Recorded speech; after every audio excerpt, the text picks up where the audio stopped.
Presentado y dirigido por Juanca Romero.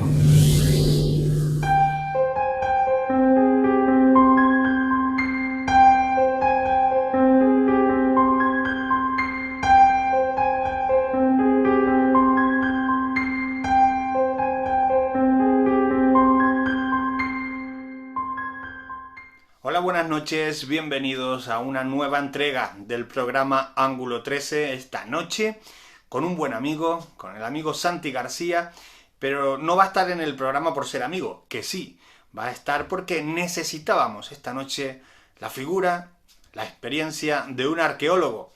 Y qué caray, si tenemos un arqueólogo en casa, vamos a recurrir a él, porque además es de los buenos. Santi García esta noche nos va a introducir en algunos temas, en algunos casos, expedientes relacionados con la arqueología y a los que les podemos poner un cierto halo, que lo tiene, podemos plasmar el sello del misterio.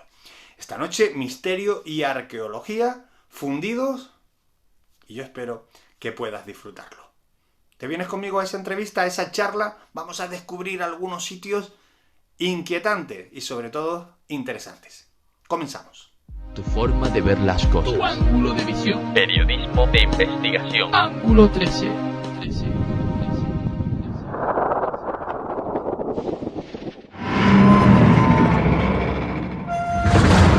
Ángulo 13. Un recorrido por la divulgación de fronteras. Con Juanca Romero. Nosotros arrancamos este ángulo 13, ya lo habíamos avisado la pasada semana, ya te he dado pistas nada más comenzar.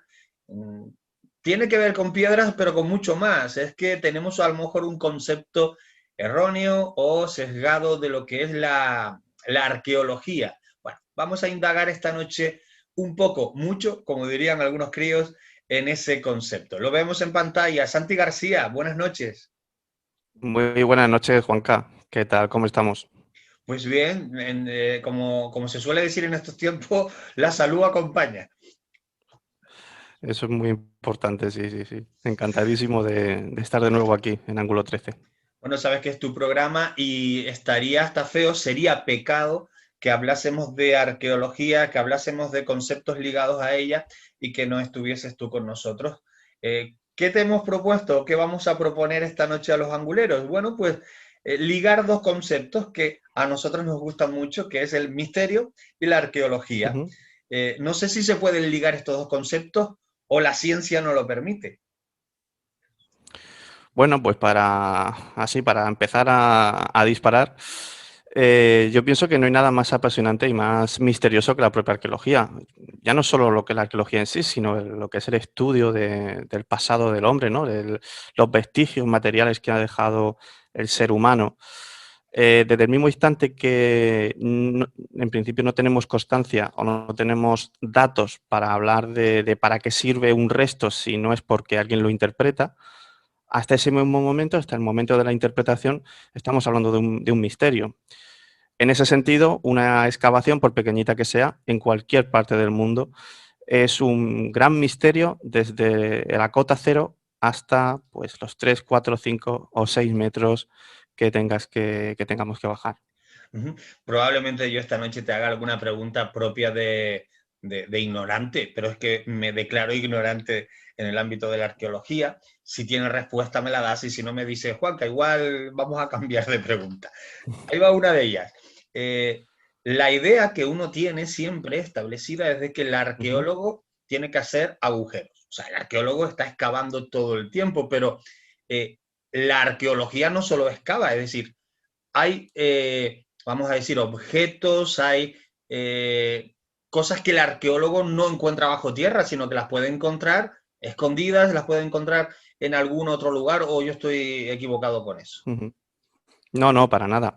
De hecho, una de las partes más importantes de la arqueología es la prospección arqueológica, el estudio previo a cualquier excavación, en donde hay un montón de investigación detrás, en donde se estudian ortofotomapas, se ve fotografía aérea. Bueno, ahora con Google es muy fácil poder hacer una prospección física prácticamente desde casa, Pero lo más interesante es que antes de que una persona, un proyecto, un equipo se indague a excavar en un lugar, previamente a eso ha habido una labor de identificación de todo el entorno. Es decir, tenemos arqueología en todas nuestras calles, paseando por nuestros parques, por nuestros jardines o en los lugares de campo, donde los lugares de descanso, o en las playas donde vamos o íbamos a pasar un ratito de verano. Acabas de mencionar un concepto que por su nombre ya me parece psicodélico, es ortofotomapas. Que a mí me Sí. preguntan y digo, es un mapa de los lugares donde hay gente que necesita ortopedias. ¿Qué es eso? Es algo tan simple como un mapa en 3D. Lo que pasa es que los antiguos colegas, los arqueólogos de los años 80, 90, el concepto de 3D era el típico este de las gafas que nos poníamos en cine. Con dos colores, sí. Efectivamente. Entonces, la ortofotogrametría es simplemente hacer dos tandas de fotografía aérea que se superponen una con otra y al superponerlas, como están cogidas de diferentes ángulos, generan un mapa tridimensional. Eso es simplemente eso. Ahora, ¿qué mola decir ortofotógrafo? Está guay. Mira, creo que esto te lo pregunté a principio de temporada, por si algún amigo angulero no se había sumado todavía. A mí es que toda la puesta en escena me parece alucinante. Yo soy un empedernido consumidor de reportajes y documentales donde hay alguien que se va a un lugar lejano, más o menos lejano, y empieza a escarbar, ¿no? A escarbar, que digo yo. ¿Qué necesita, aparte de una formación y unos estudios, un arqueólogo? ¿Es un hombre o una mujer solitaria, como muchas veces nos los pintan ahí, metiéndose solo en los sitios? ¿O hay un equipo detrás, técnico y humano? Pues hay un equipo importante, además multidisciplinar. No solo está la persona formada en arqueología, sino tienes, en función del tipo de excavación, puedes tener personas, biólogos, matemáticos, dibujantes, topógrafos. Hay una amalgama importante de elementos científicos para enfrentarse a una excavación, claro. Te propongo que esta noche hagamos un recorrido, podría ser un recorrido interminable, porque me imagino que en el mundo, en el mapa podemos poner muchísimos, cientos, miles de puntos rojos, pero vamos a pararnos en 7, 8 lugares, si tenemos tiempo, a ver si podemos, insisto, ligar misterio, o a mí me lo parece, son lugares misteriosos y arqueología. Uno de los lugares icónicos lo utilizamos incluso para hacer portadas de libros, muchas veces, aunque el libro no tenga que ver con ese lugar, se usa, ¿no? Se utiliza para el montaje. Hablo de Stonehenge. Esas piedras apiladas aparentemente formando un círculo, ahí sí hay misterio, no me lo podrás negar. Pero ahí hay misterios por muchas vertientes, en función de lo que queramos enfocar al misterio. Por ejemplo, cómo se construyen.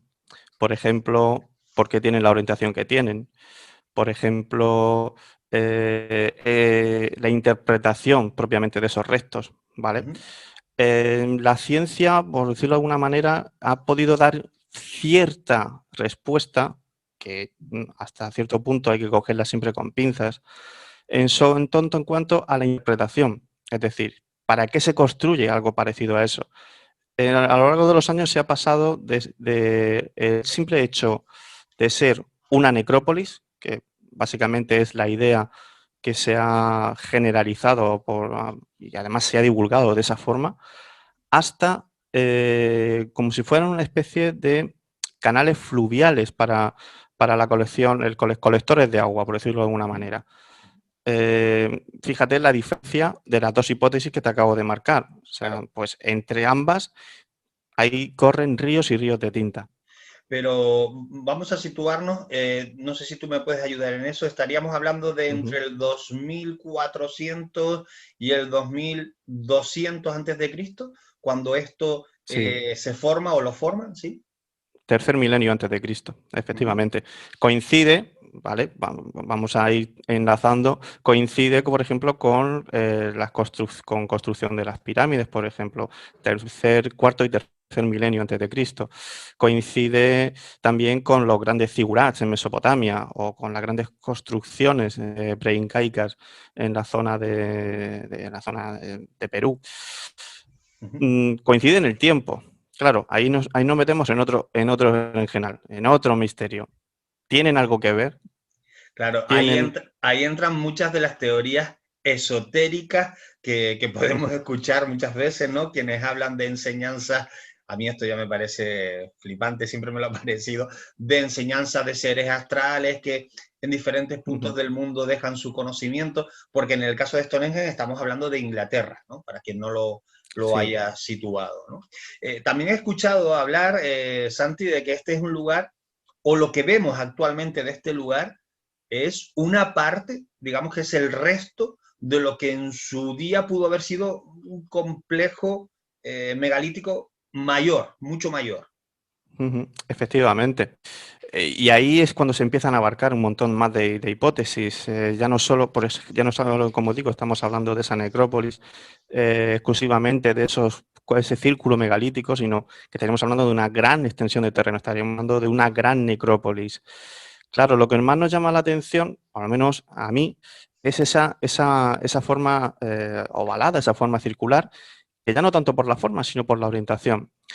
Y ahí, y es simplemente una hipótesis y hay que cogerla como tal, tengo la sensación de que el ser humano, ante las parecidas o similares influencias, responde de la misma manera. Eso quiere decir que no es casualidad que, por ejemplo, las pirámides estén orientadas hacia un tipo de estrellas, que ahora hablaremos si quieres. En este caso, Stonehenge está orientado hacia la puesta de sol, si no recuerdo mal. Claro, es muy sencillo.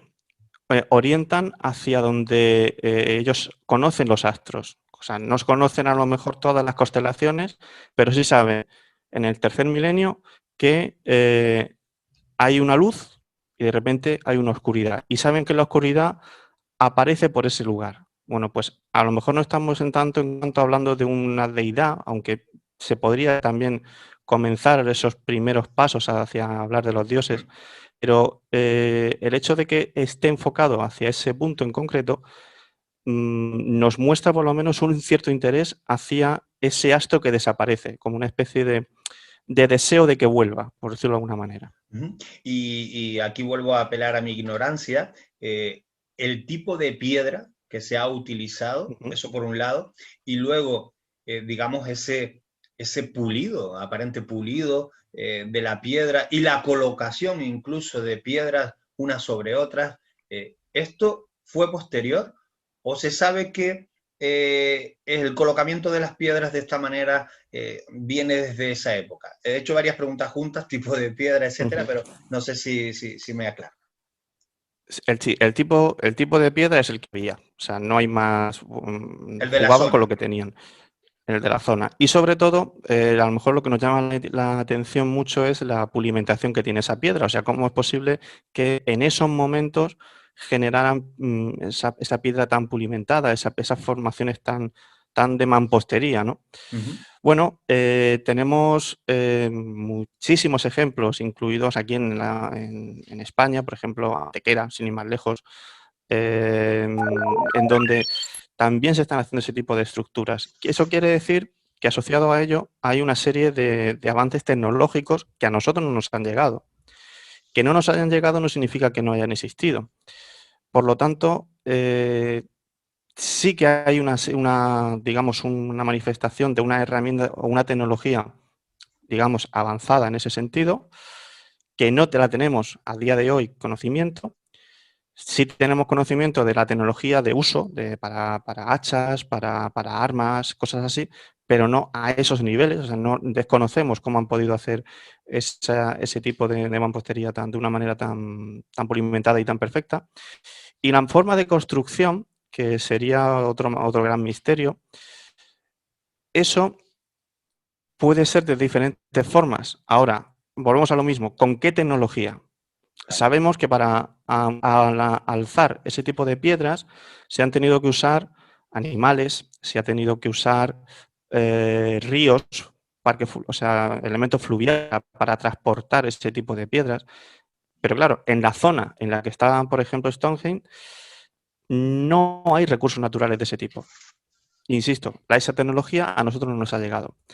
Se hicieron varios estudios, incluso se intentó hacer arqueología experimental para poder intentar explicar un poquito cómo crear y mover esos objetos megalíticos. Estaríamos hablando de, una domesticación animal, por ejemplo, estamos hablando de usar mamuts, estamos hablando de usar grandes felinos, que sabemos que en ese momento ya no es que no estuvieran picados, sino que formaban parte del ritual de caza. Por lo tanto, volvemos a encontrarnos con otro misterio aún más influyente que el anterior. Claro. O sea, esto de la arqueología, conforme vas rascando, hay cada vez más cuestiones y más inconvenientes. ¿Y eso no frustra? Es decir, cuando un arqueólogo empieza a llegar empieza a rascar información, a llegar a conjeturas, y cuando ya lo tiene, se le abren 20 puertas nuevas, ¿no te dan ganas de dedicarte a jugar al fútbol? Sí, pero como tampoco soy muy diestro con los pies, pues nos quedamos como arqueólogos. En definitiva, en ese sentido, lo que conseguimos es saber que el camino que estábamos indicando los estudios o la investigación, pues nos ha llevado hasta este punto. Esa es la parte con la que quedamos. Si sabemos que, por ejemplo, sabemos que existe esa tecnología, sabemos que han tenido que usar esa tecnología, pero no sabemos dónde está esa tecnología, pues ahí paramos, de momento.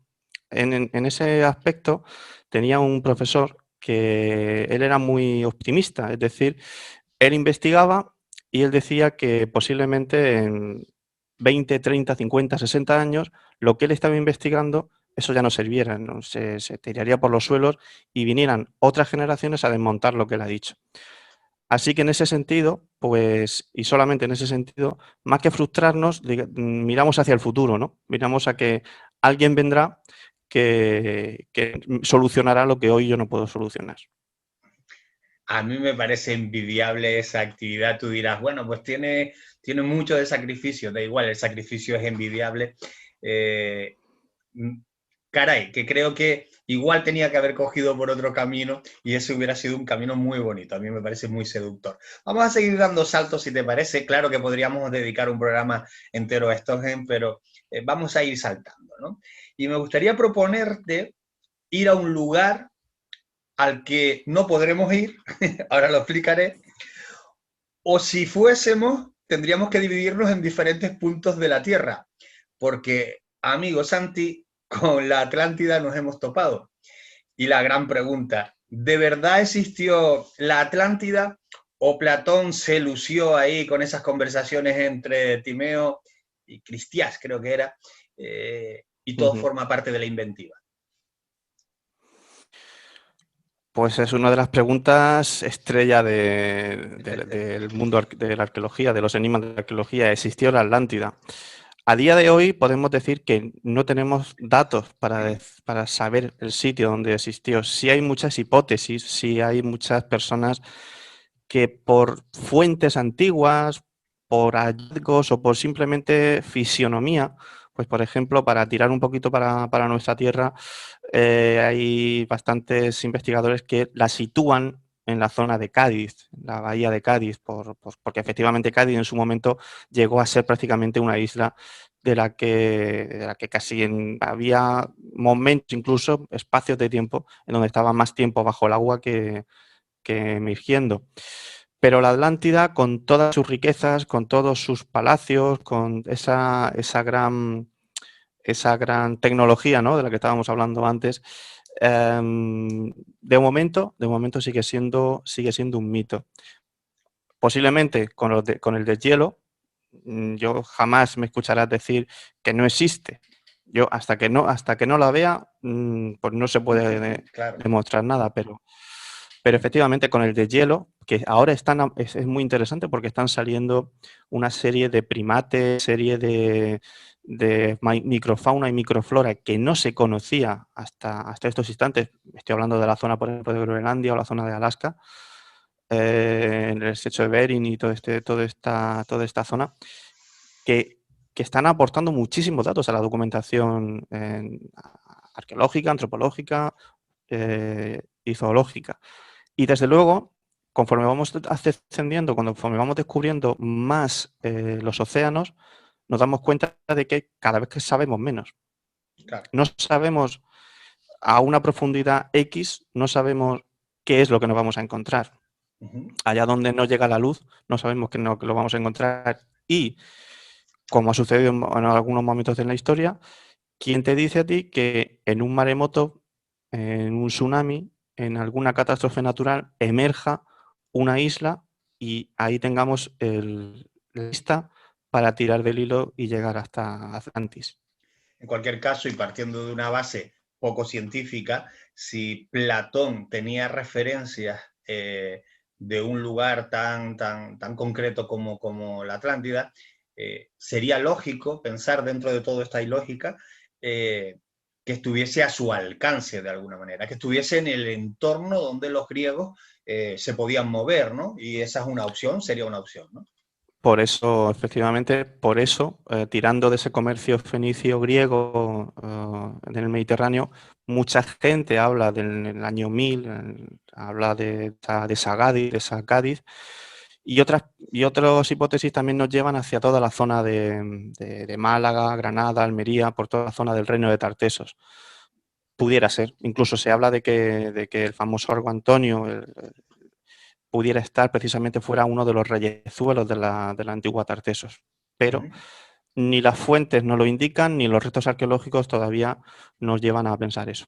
Pero fíjate que es curioso, porque en el caso de la Atlántida se ha creado un fenómeno, no sé si es social, yo creo que sí, un fenómeno social en el que países, estados, naciones reclaman, entrecomillamos, la propiedad de la Atlántida, de tal manera que nos encontramos reivindicaciones desde suelo peninsular español, pero desde Canarias durante muchos años yo he escuchado decir que somos restos de esa Atlántida, desde Cuba incluso, ¿no? Es decir, caray, aquí pasa algo, o la isla, la piedra se partió y se repartió, o todo el mundo la quiere, no sé con qué afán, si con afán imperialista o por asumir también los conceptos esotéricos que se le atribuyen a la Atlántida, esos poderes, esos seres prácticamente mitológicos, esa capacidad casi extraterrestre, ¿no? Ahí entramos en esa vertiente, ¿no? Sí,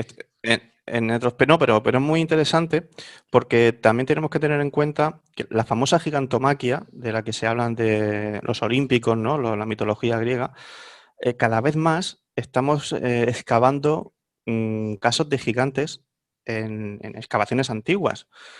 Ahora estoy tirando de memoria, pero por ejemplo aquí en la región de Murcia, en Lorca, por los años 90 hubo cerca de una tumba de la Edad del Bronce, precisamente. Nos estamos moviendo siempre en el primer milenio antes de Cristo. Dieron 2 o 3 esqueletos, estamos hablando de personas de 2 metros largos, 2 metros 20, 2 metros 30. Ese mismo caso también lo tenemos en la zona de los Urales, en China. Si no recuerdo mal, también en la zona por el interior de Machu Picchu también podemos ver algún tipo de caso de gigantomaquia. Que te vengo a decir que obviamente no podemos decir que estemos hablando de esos dioses, ¿vale? De esos semidioses, ni muchísimo menos, pero que sí que estaban viendo nuestros antepasados algo que se salía de su absoluta comprensión. Piensa que por la época de Aristóteles o de Pericles estaremos hablando de personas de 1,60 m, 1,50 m, ver 1,90 m, 2 metros, 2,10 m, ahora Sí. asusta, pues imagínate entonces. Claro. Bueno, en fin, que muchos siguen empeñados, incluso grandes canales de televisión como el National, el Discovery, se han empeñado en encontrar, han invertido muchos millones para encontrar esos vestigios de la Atlántida, a lo mejor con un poco de suerte, y por supuesto, con el trabajo de los arqueólogos, llegaremos a tener algo más de información veraz, ¿no?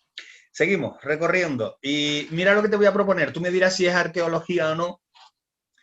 Porque claro, aquí no hablamos de escarbar, ¿no? Aquí hablamos de un objeto, menudo objeto. Algún amigo como José Manuel García Bautista diría el gran objeto. Hablo de la sábana santa, el sudario de Turín, que por cierto, José Manuel García Bautista en este programa nos enseñó una réplica que tiene él en su casa, tamaño real, escala 1:1, ¿no? ¿Eso es arqueología también? El objeto en sí no, el estudio del objeto sí. Uh-huh. Claro, pero es que ese objeto lleva detrás de sí también una ristra de ríos de tinta. Para empezar, hablamos desde Turín, pero también podríamos hablar de Roma o también podemos hablar del sudario de Oviedo. O sea, no estamos hablando de un objeto exclusivamente, como sería la sábana santa, ¿no? El santo sudario que supuestamente volvió a Jesucristo, ¿no? Pero, ¿qué sucede con el resto? O sea, partimos ya de esa primera premisa. 3 objetos, o 2 objetos y un pañuelo, en donde ya buscamos entre sí la veracidad de uno y de otro. Hombre, es el gran objeto por antonomasia, por decirlo de alguna manera. Claro. Lo que tú comentabas, si quieres una réplica y te sobran unos 2.500 euritos, la tienes perfectamente. De hecho, la Santa Sínodo en Turín te hacen una reproducción con su auténtica y con toda su parafernalia. ¿Ah, sí? Que No queda sabía, muy... no sabía yo que había merchandising con esto, es decir, a ese nivel Sí, me hombre, refiero. ellos te dicen te piden una donación, ¿vale? Pero la donación son eso, rondando los 2.500 euros. Caray. Pero es muy interesante porque estamos hablando en realidad estamos hablando de un trozo de lienzo, estamos hablando de un lienzo en donde se reproducen las heridas de un crucificado. Vamos a empezar por ahí. Yo he tenido la oportunidad de trabajar con Hermosilla, con Alfonso Morsilla, el forense que más ha estudiado la Santa Sídone, y efectivamente se ha podido sacar o se ha podido documentar, ya no tanto por la sangre, sino por el contexto en el que aparece, que es la sábana, me refiero al contexto interior de la sábana, pues han podido documentar restos de polen y restos de vegetales propios del siglo I después de Cristo. El problema, o al menos el problema histórico que conlleva la propia sábana, es el hecho de que ha pasado por cientos de manos, por múltiples manos. Todos sabemos que en el momento que tocamos un objeto, lo que vamos a hacer es contaminar ese objeto con nuestro carbono. Y por lo tanto, en función de dónde cojas la prueba o el trozo de sábana para, digamos, potenciar y hacer la prueba de un carbono 14, por ejemplo, va a salir en función de la persona última que haya tocado ese objeto. De ahí que hayan salido, que es de la Edad Media, que es del siglo IV después de Cristo, que incluso es del siglo XIX. Pero volvemos a lo mismo. Si cogemos un trozo de lo más centrado posible de la propia sábana, conseguiremos cronologías mucho más antiguas. No sé si... Sí, te entiendo perfectamente. Para los profanos, vamos a poner un ejemplo. Si a mi poder llega ahora un objeto del siglo I después de Cristo, llega, por la vía que sea, y yo entro en contacto con él, lo toco, dentro de 40 años le hacen el estudio este de radiocarbono, carbono 14, saldrá que ese objeto, si analizan ese punto concreto, que ese objeto es del siglo XXI. Correcto. Y es relativamente fácil, aunque el proceso es complejo. Es decir, la prueba de carbono 14 lo único que hace es medir qué tanto por ciento de carbono tiene la pieza. Vale, pues hacen luego una regla matemática, pues, la que dicen le falta un 20%, un 10%, un 5%, y ya calculan los años respecto al presente. Claro, si tú ya has contaminado con tu carbono la pieza, lo que vas a sacar son niveles cronológicos mucho más presentes, ¿vale? Y ese es el gran problema Ese es el gran inconveniente de la sábana santa. Es muy curioso que las heridas sean de un crucificado, es muy curioso que responda a la perfección con lo que hablan tanta la Biblia, los evangelios canónicos como los profanos. Y es muy curioso sobre todo esa camonía, esa fotocopia que tiene en su interior. Porque hay que decirlo que lo que vemos, entre comillas, fotocopiado, ese impacto fijado en el sudario, estaríamos...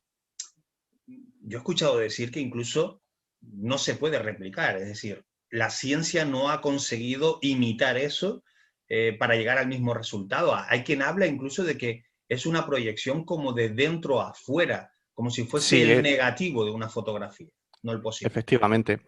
Es muy curioso porque si tú estás delante de la sábana santa y le haces una foto, pero ojo, no una foto digital, sino una foto antigua con nitrato de plata, una foto de las de carrete, casualmente te sale te salía el positivo. Es muy extraño. Pero si una reproducción, una réplica, vuelves a hacer la misma foto y en la reproducción sale exactamente lo que estás viendo en el lienzo, no sale el positivo. Y efectivamente, sí, hablan de una especie de, como eso, una especie de energía que envuelve la sábana y lo que hace es proyectar, tanto por anverso como reverso, la persona en este caso que estaría envuelta en ese paño.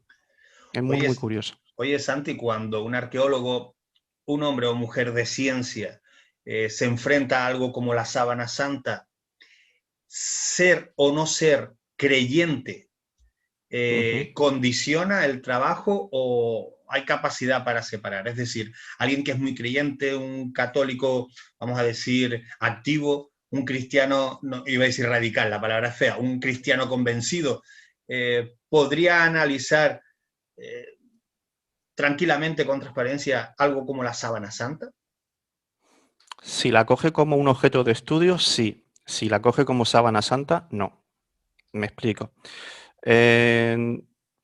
Exactamente igual que sucede en lo que en periodismo o en otras profesiones, nos enseñan en la carrera a ser lo más asépticos posible, o sea, a desligarnos de digamos, de nuestras sensaciones, sentimientos o pensamientos de cualquier ideología y analizar el hecho histórico como lo que fue, un hecho histórico. Uh -huh.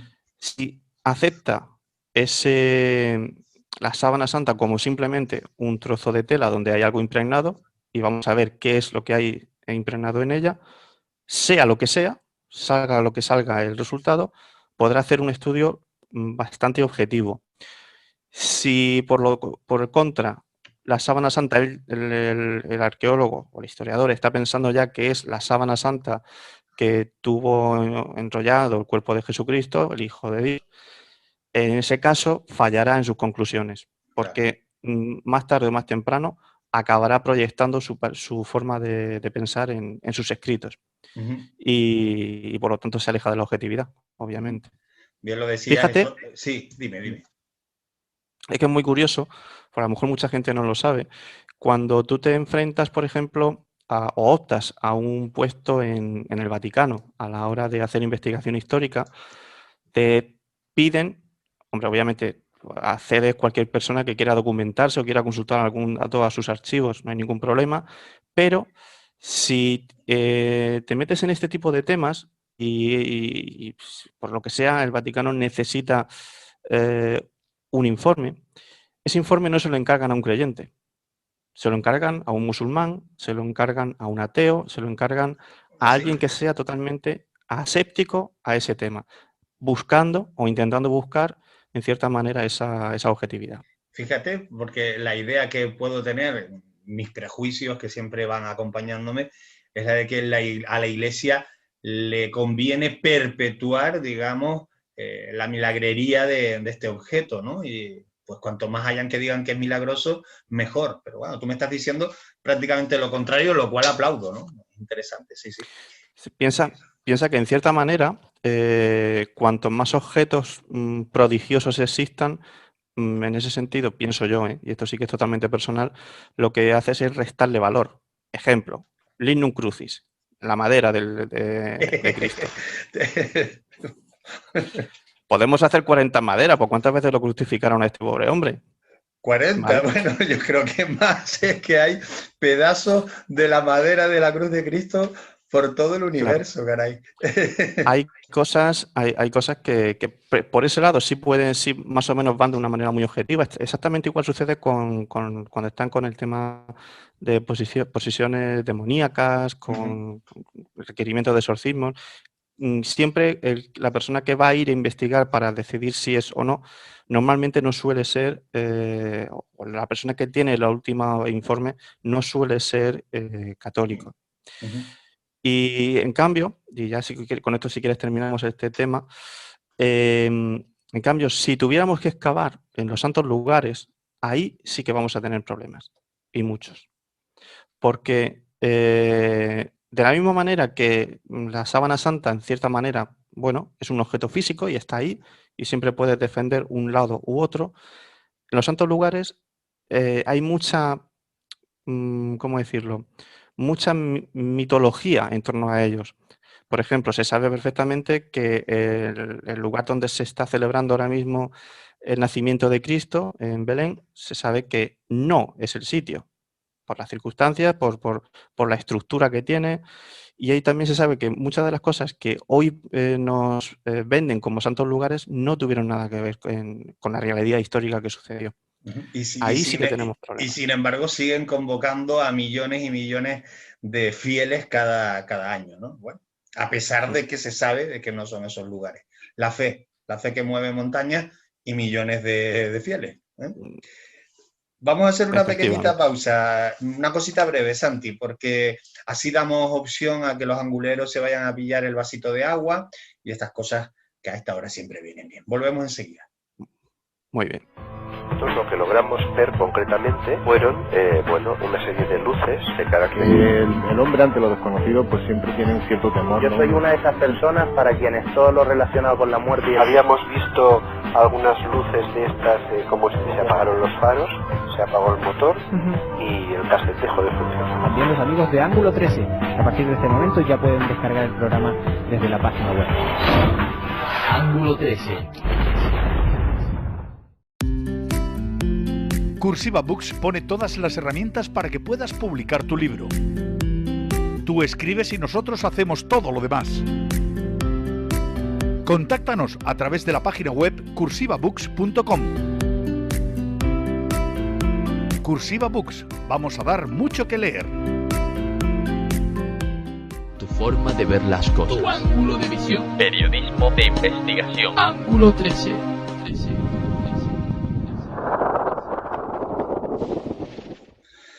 Bueno, pues no te quejarás, te he dado tiempo para beberte un vasito de agua y correr delante del ordenador. Claro que si lo estás viendo a través del teléfono, que también es otra opción, como han cambiado los tiempos, puedes seguir viendo el programa mientras te bebes el vaso de agua. Bueno, Santi, no sé si te ha dado tiempo de beberte un vasito de agua a ti, pero no ha sido tan rápido. No ha sido tan rápido, ¿no? Vamos a seguir sondeando, vamos a seguir navegando en este viaje tan especial en torno a los misterios en la arqueología. Tú me comentaste, me has puesto sobre la pista sobre algo que yo desconocía. Es lo que llaman el Codex, a ver si lo digo bien, Codex Gigas o la Biblia del Diablo o Biblia de Satanás. ¿Esto qué es?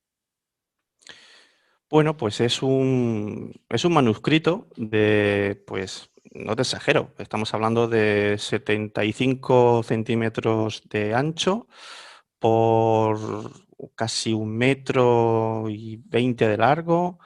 Estamos hablando de un manuscrito, un códice, como diría mi abuelo, de los que se hacía de antes, un códice de más de 600 páginas, en donde se describen una multitud y un compendio muy variopinto de temas. Estamos hablando de que ese manuscrito está, pues, podemos encontrar versículos del Nuevo Testamento, del Apocalipsis, por ejemplo, pócimas y también versículos del Corán. ¿Pero qué es? ¿Una especie de refrito? ¿O que Efectivamente. Efectivamente, es una especie de enciclopedia. Pues hay algunas personas que hablan de la primera enciclopedia de la época, de nuestra historia, siempre basándose en el siglo XIV, en época medieval, y es un intento de recopilar todo el saber de esos momentos en concreto. Lo que sucede es que lleva detrás de sí pues una metodología, por decirlo de alguna manera, fina, lleva tras de sí una leyenda relacionada con un poquito con el más allá. Y es que resulta que nos situamos en Europa, estamos hablando de un monasterio cisterciense, más o menos pues sería por la zona de Austria aproximadamente, en donde pues había un monje, un fraile, que fue acusado de herejía. Fue acusado de herejía pues porque estaba haciendo estudios sobre la circulación de la sangre, sobre la posibilidad de que el alma existiera más allá de fuera del cuerpo, sobre unos indicios sobre el propio más allá, o la existencia de diferentes dioses.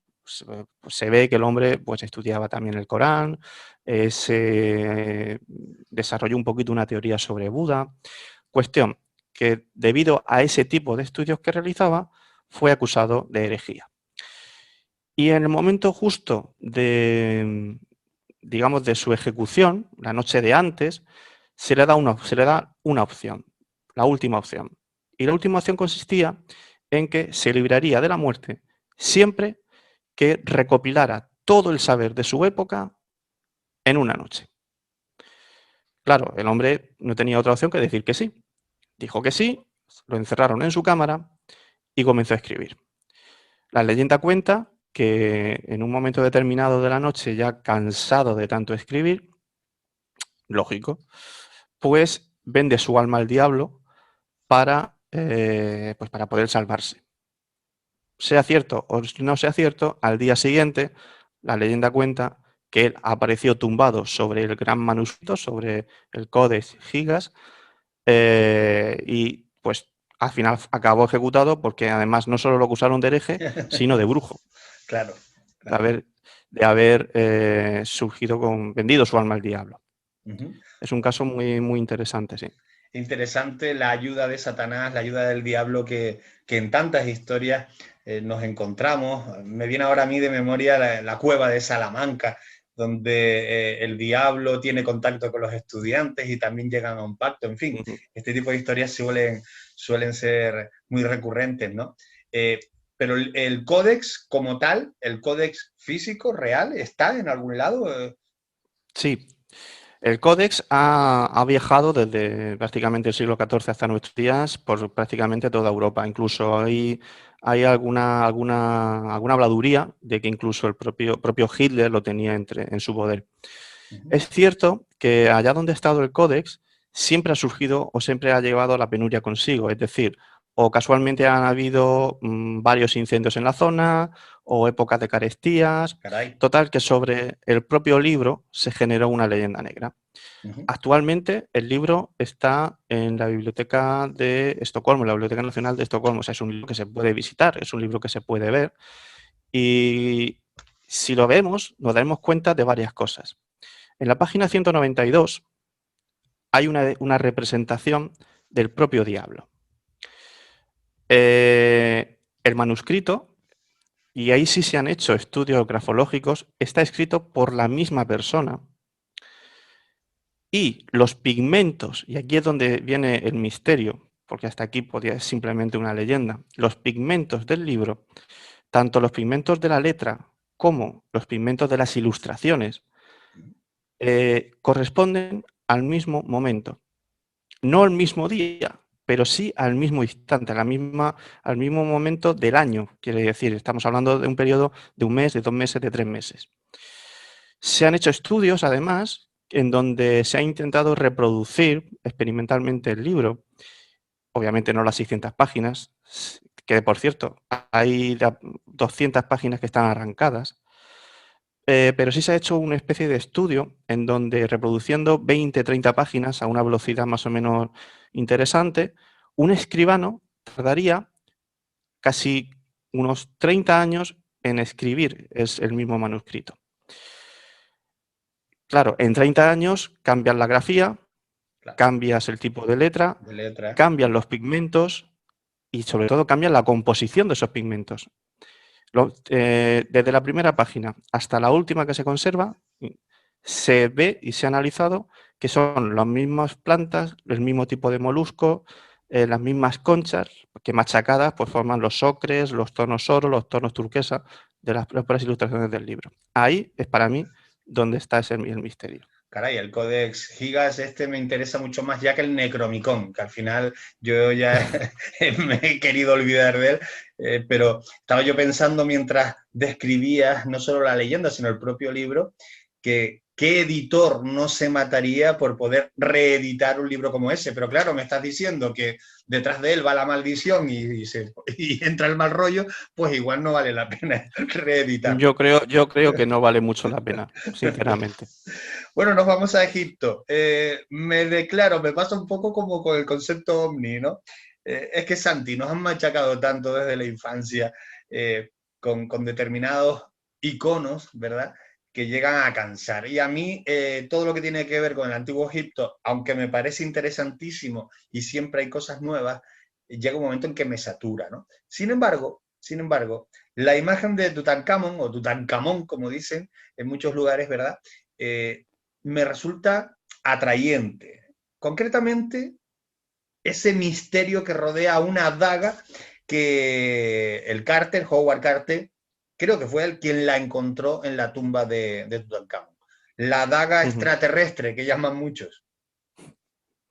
La famosa daga extraterrestre, que ojo, que es de verdad, que es extraterrestre, que es lo más interesante del caso, es que efectivamente esté fuera de la Tierra.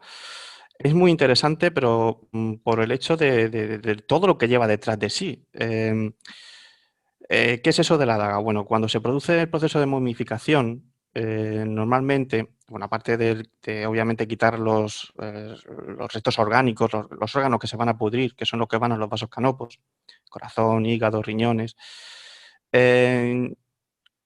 lo siguiente que se hace es envolver en vendas a la propia momia y en esas vendas se establecen o se colocan una serie de objetos que va a necesitar en la otra vida. Bueno, recordemos que para los egipcios el morir no es el fin del mundo, no es el fin de la existencia, simplemente un tránsito hacia la otra. De hecho, tenían un juego en las pirámides que se llama Senet, que la propia palabra Senet significa eso, tránsito. Y era el juego en el que cuando morías, jugabas a una partida de ese juego y si ganabas, pasabas hacia el otro lado. Bueno, entre los objetos que se le ponen... Y si no ganabas, te quedabas ahí. Te quedabas. Joder, un Jumanji, casi nada. Vale. Sí, total. Algunos se ha tenido que quedar últimamente, me parece a mí. Vale, que te interrumpí, perdona. Nada. Dentro de las vendas, en los objetos que se han encontrado, hay pues varias espadas y 2 dagas en concreto. Una de oro y una que en principio se pensaba que era de plata, pero que es la que encontró Howard Carter.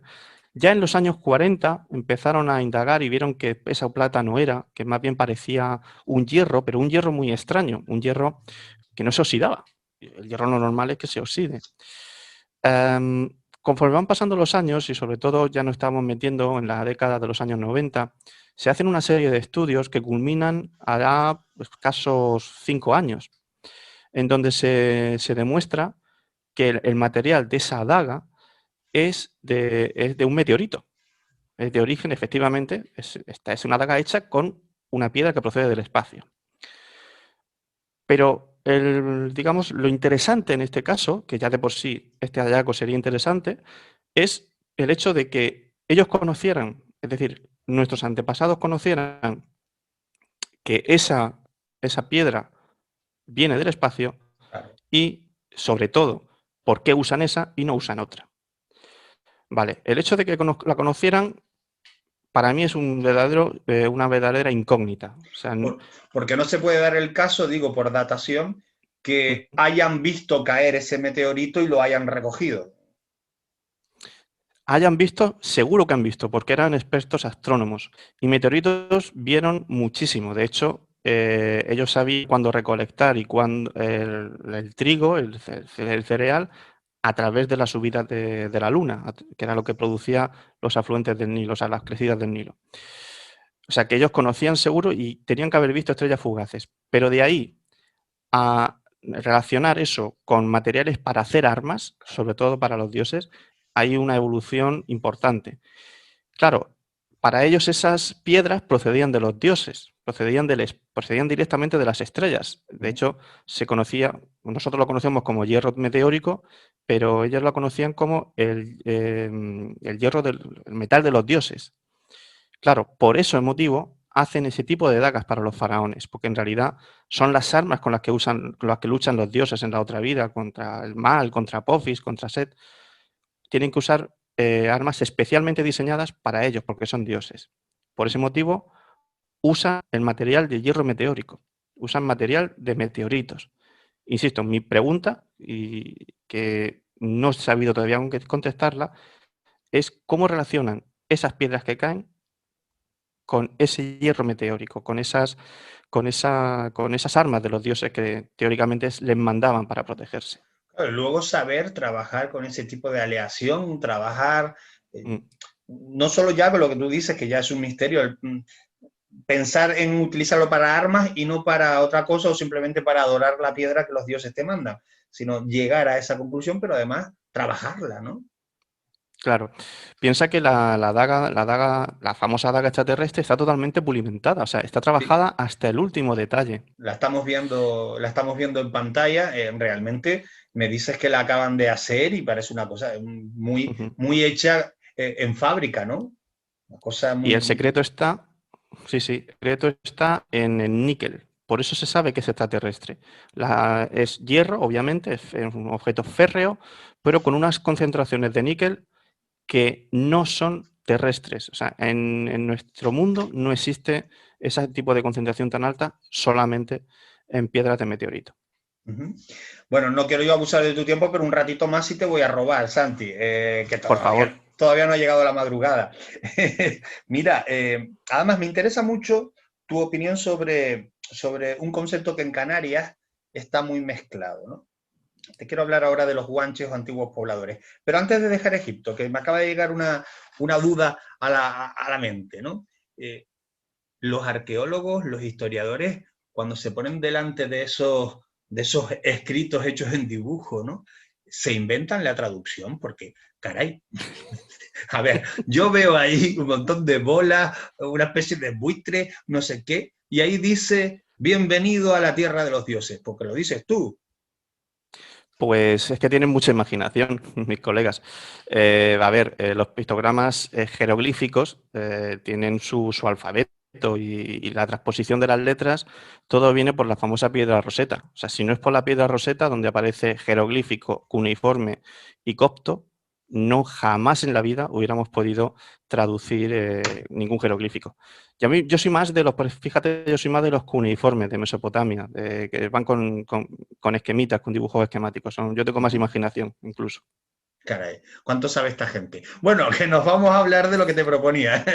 En fin, lo otro da para un programa solo.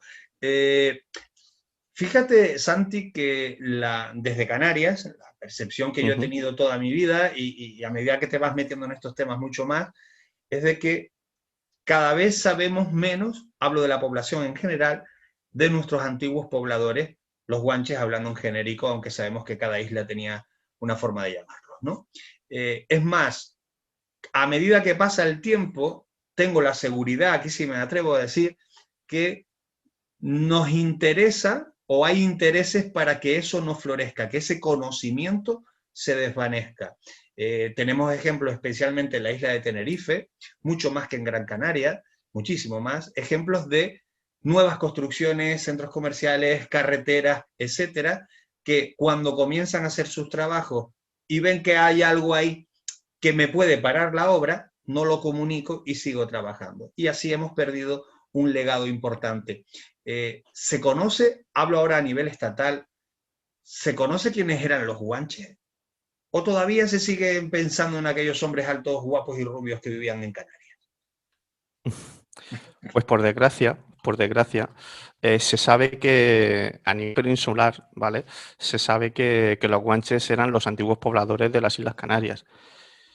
Pero poquito más, poquito más. No sé si por suerte o por desgracia, llevamos unos 10, 15 años en donde la documentación de la arqueología canaria y sobre todo de la isla de Tenerife está siendo muchísimo más profusa, pero con el inconveniente que has comentado. Y eso no es solo en Canarias, o sea, eso pasa en todo nuestro país.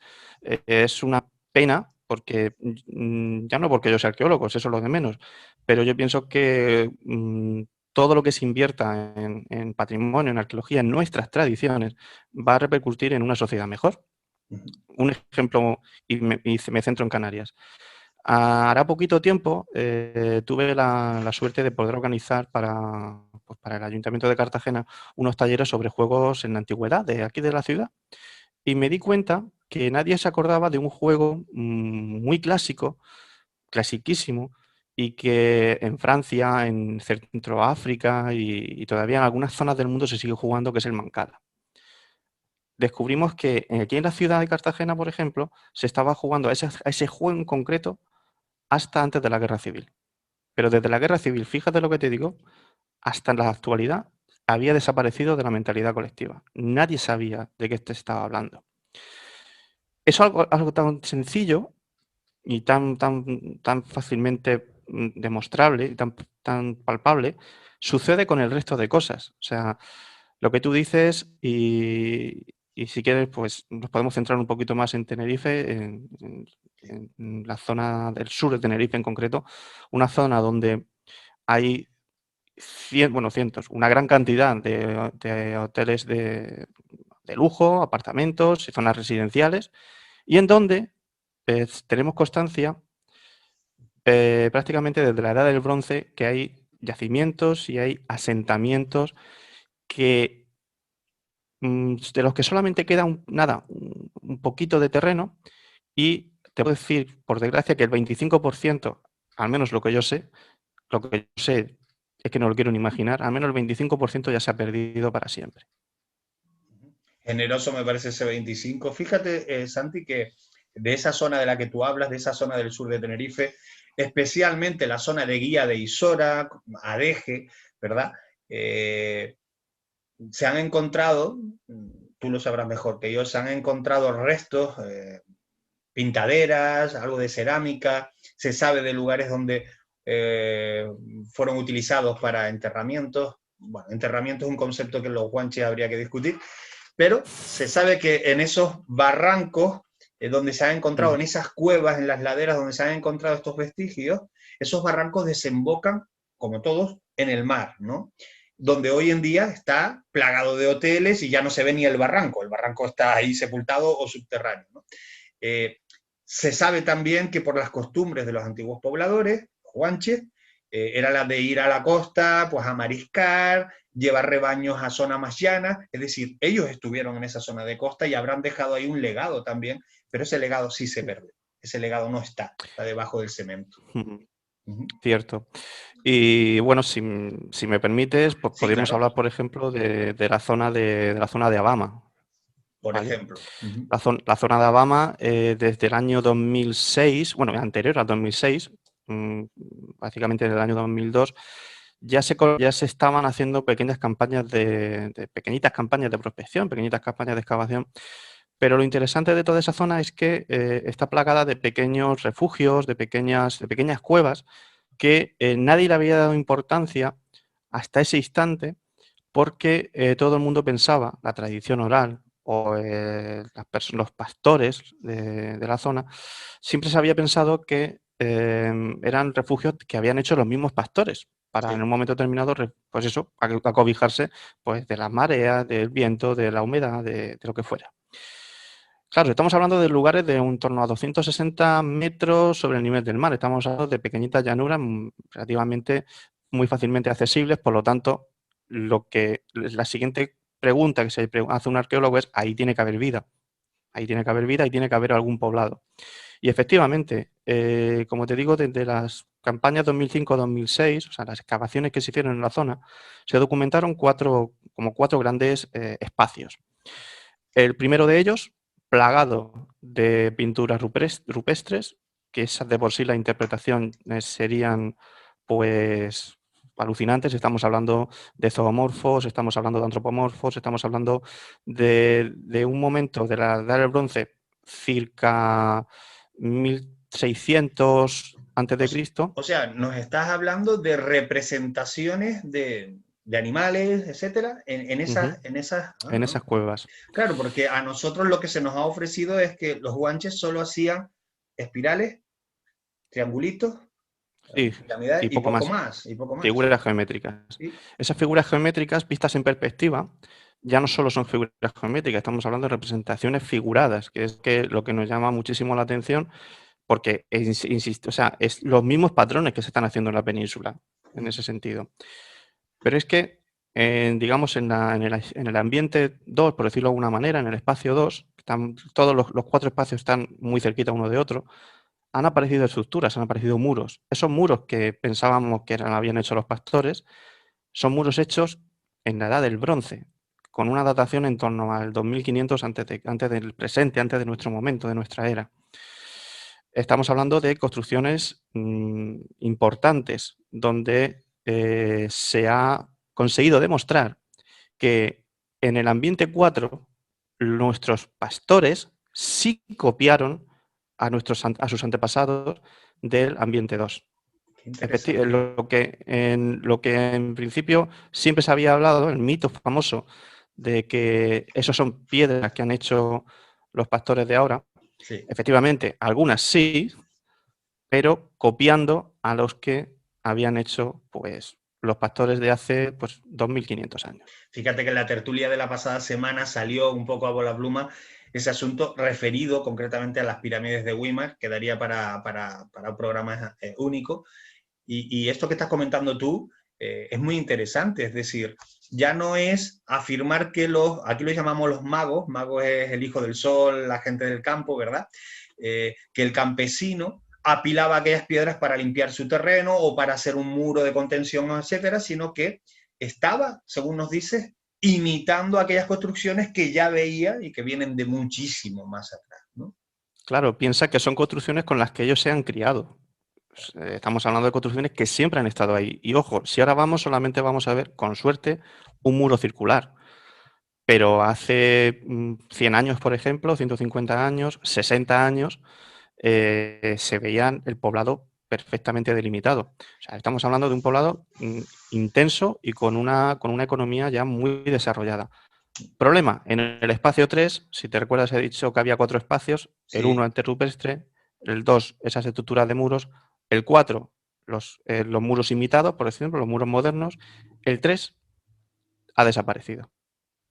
Actualmente, bueno, ya en el 2006 desapareció y actualmente no queda absolutamente nada de ningún resto que nos pudiera ayudar un poquito más a interpretar o a echar un poquito de luz en este misterio de estos abrigos rocosos, de estas construcciones sobre el sur de Tenerife. Caray, fíjate que estoy aprendiendo muchísimo sobre mi cultura más cercana gracias a ti. Es verdad, hay cosas que uno ignora desde aquí, parece mentira, ¿no? Y es algo triste. Cuando vengas a Tenerife, a ver si tenemos la ocasión, no vas a parar, ya te lo voy advirtiendo, de ir a los Altos de la Orotava, Benijos, donde se ha recreado un asentamiento de la población guanche, y ese tipo de construcción circular la han reconstruido, es un lugar muy bonito, ¿no? Y luego, que nadie se entere, te llevaré a algún lugar semisecreto para que descubramos las cazoletas que los guanches excavaban en el suelo, en la piedra, por las que echaban el canal de leche con la puesta de sol y todo este tipo de ritualística, que seguro, cómo no, te va a interesar porque eres amante del misterio y de la arqueología.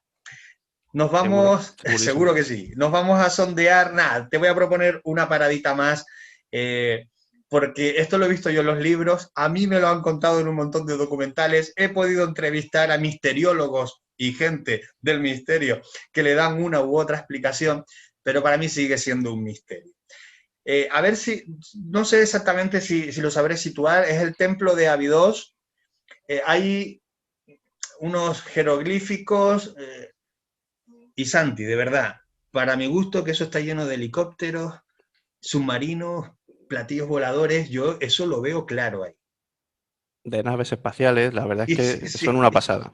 Sí, pero eso es son una pasada. eso es eso, o yo quiero ver eso donde no hay eso. Tú quieres ver eso donde no hay eso, pero no tú, yo y cualquier persona. Pero es que está clarito, lo estamos viendo ahora, o sea, estamos viendo las imágenes. Dime sí, tú a mí parece que ahí no hay un helicóptero. Eso es un helicóptero, vamos, desde luego. Cuestión. Es algo simple y algo tan sencillo como una pareidolia. Nuestra mente nos juega una mala pasada. Lo que estamos viendo, bueno, nuestra mente y nuestros amigos los egipcios, porque tenían la fea costumbre de escribir encima de uno de otro. Lo que estamos viendo es la transposición, la superposición de 3 o 4 nombres de diferentes faraones. Así, le largaban el típex en la piedra de alguna manera y escribían. Vaya. Cuando tenían mucha prisa, o sea, lo normal es que enlucieran y volvieran a pintar, o sea, volvieran a picar.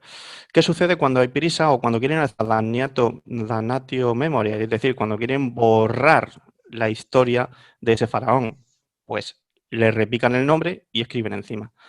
Con la exposición de esos cartuchos, que es como se llama, lo único que estamos viendo es 4 o 5 nombres puestos uno encima de otro. Y sí, efectivamente, parecen helicópteros, aviones y submarinos. Y entonces, ¿ahora qué hacemos con todos los pobres y buenos amigos que defienden las teorías de los antiguos astronautas, esos dioses celestiales que nos dejaron un mensaje? En Egipto, concretamente en el templo de Ábidos, no. Ahí no. Vale, no sé cómo se llama este hombre, Giorgio, no sé qué, no sé si has visto los reportajes que lleva los pelos así como para arriba. Sí. A Giorgio le estás dando un disgusto en este momento. Mira que se empeña el hombre en decir que ahí los extraterrestres tuvieron algo que ver. En fin. Oye, Santi, que se queda para mucho más, pero nos hemos comido algo más de una hora. Te agradezco un montón que estés en tu programa en Ángulo 13 y que te hayas prestado para hablar de misterios y arqueología e intentar ligarlo. Hemos hecho un buen maridaje. Muchísimas gracias, Juanca. Muchísimas gracias por contar conmigo y sabes que es lo que necesites cuando quieras. Bueno, pues Santi no solo sale en el Ángulo 13, sino que también lo podemos leer en la revista digital Ángulo 13, www.angulo13.com. Artículos magníficos. En fin, que seguimos encontrándonos en la senda del misterio. Un abrazo, amigo. Un abrazo. Lo que logramos ver concretamente fueron una serie de luces de carácter. El hombre ante lo desconocido pues siempre tiene un cierto temor. Yo soy una de esas personas para quienes todo lo relacionado con la muerte... Habíamos visto algunas luces de estas, como se apagaron los faros, se apagó el motor y el casete dejó de funcionar. También los amigos de Ángulo 13, a partir de este momento ya pueden descargar el programa desde la página web. Ángulo 13. Hace, creo que 2 semanas, me entrevistaba el buen amigo Fran Díaz en su programa La Espiral, una entrevista de 1 hora que, bueno, pues te invito también a que escuches, está en mi muro de Facebook el enlace. Bueno, y en esa entrevista él me preguntaba sobre en qué momento arrancó mi interés por los temas del misterio. Es una pregunta recurrente, tú mismo habrás comprobado muchas veces que yo la hago en este programa, en el Ángulo 13. Es constante que a los que nos dedicamos a la divulgación o a la investigación de estas temáticas le acabemos preguntando tarde o temprano en qué momento empezó a sentir interés, a tener curiosidad, inquietudes por los misterios, por la divulgación del misterio, simplemente por escucharlo o incluso por investigarlo. Bueno, a mí no me resulta fácil ponerle una fecha de punto de partida de cuándo comenzó mi interés por estas temáticas. Sí es cierto que a partir de 2005 es cuando decido dedicarme a la divulgación de estos temas, digamos, de estos temas de forma abierta. Anteriormente, durante muchos años, pues había hecho, como bien sabes también porque lo he dicho en más de una ocasión, había hecho otro tipo de divulgación, de sociedad, de variedades, información política incluso. Bueno, a partir de 2005 decido coger las riendas de la divulgación y llevarlas hacia ese terreno, el terreno del misterio, primero con la revista digital Ángulo 13, que todavía hoy la tenemos con nosotros, y después, posteriormente, al poco tiempo, iniciando la andadura con el programa radiofónico Ángulo 13, en el que estamos ahora, consecuencia de aquello. Bien, pero mi interés por los misterios no surge paralelamente o al mismo tiempo, mejor dicho, que la divulgación sobre estos temas. Ya de mucho más jovencito tenía interés, ¿no? Y estaba pensando, a raíz de aquella entrevista que me hizo, insisto, Fran Díaz hace algunos días, estaba dándole vuelta en qué momento, ¿no? Y no logro situarlo. Sí tengo recuerdos del profesor Jiménez del Oso con aquel enorme medallón, aquellos anillacos, ¿no? Aquel aspecto sombrío y aquella voz, bueno, pues algo tenebrosa, hay que decirlo, ¿no? Yo recuerdo a aquel hombre que sí, que me cautivó a través de la televisión, pero no tengo grandes recuerdos relacionados con eso más que haberlo visto por la tele y sentirme atrapado más por cómo lo decía que por lo que decía, a lo que yo no le daba demasiado, vamos a decir, protagonismo. Quizá por la edad, bueno, eran cosas curiosas, hablaba de luces extrañas, de personas que operaban con las manos sacándote vísceras y los curaba, y este tipo de cosas las contaba Jiménez del Oso, además en unos reportajes muy buenos, ¿no? Pero tengo recuerdo de cómo lo contaba. La cadencia de la voz, el timbre de voz, algo de socarrón también a la hora de contarlo, ¿no? Tengo muy buenos recuerdos de aquella época, pero los más lúcidos, por decir así, los recuerdos más vívidos, los tengo relacionados con la radio, ¿no? Yo recuerdo ya estando solo en casa, esas horas de la noche, como en el cabecero de la cama, en la parte trasera, tenía un radiocassette de aquellos que tenían forma como de salami, ¿verdad? De una enorme salchicha con doble pletina. Y yo recuerdo poner esa radio por la noche y salir un señor con una voz peculiar, hablando de cómo luces psicodélicas estaban cubriendo una de las montañas, de los valles de X localidad. Yo recuerdo a aquel hombre, cómo describía algunos de sus viajes a la isla de La Palma, y cómo entrando en la caldera de Taburiente se había topado en primera persona con seres espectrales. Yo recuerdo a aquel hombre, cómo con esa voz, con esa cadencia, me atrapaba en la soledad de una habitación. Y más allá de tener miedo, me sentía atraído nuevamente por cómo lo contaba. Y ahí sí, ya me sentía atraído por las cosas que contaba. Ese hombre, el que salía por mi aparato de radio, se llamaba y se llama Miguel Blanco. El buen amigo Miguel Blanco, con el que años después he podido compartir estudios, hemos charlado, hemos comido, en fin, nos hemos reído incluso, mucho de más. Quizás sea ese el punto de partida, o por lo menos el punto de partida de mi recuerdo referido al misterio. Bueno, igual no es interesante lo que te estoy contando, pero me apetecía hacer ese quiebro hacia el pasado, a ver si localizaba ese punto, esa conexión con el misterio y el interés que hoy en día, todavía hoy, sigo manteniendo. Esto va para largo. Me da que el interés por estos temas se va a ir conmigo a la caja de piro el día que toque, que será muy tarde. Bueno, pues hasta aquí el programa Ángulo 13 de esta semana. Espero que te haya resultado interesante esa charla tan distendida y tan llena de detalles que hemos tenido con Santi García. La arqueología, más allá de parecer o de ser algo como muy estricto, rígido, cuadriculado, académico, hemos descubierto que es mucho más, que tiene 1000 miras, 1000 formas de afrontarla, de entenderla, de interpretarla. La próxima semana, como siempre, habrá más Ángulo 13. Yo te espero aquí, en este canal. Si no te has suscrito, aprovecha para hacerlo. El canal en YouTube que lleva mi nombre, Juanca Romero. ¿Vale? Nos encontramos en 7 días. Hasta entonces, ten buena semana.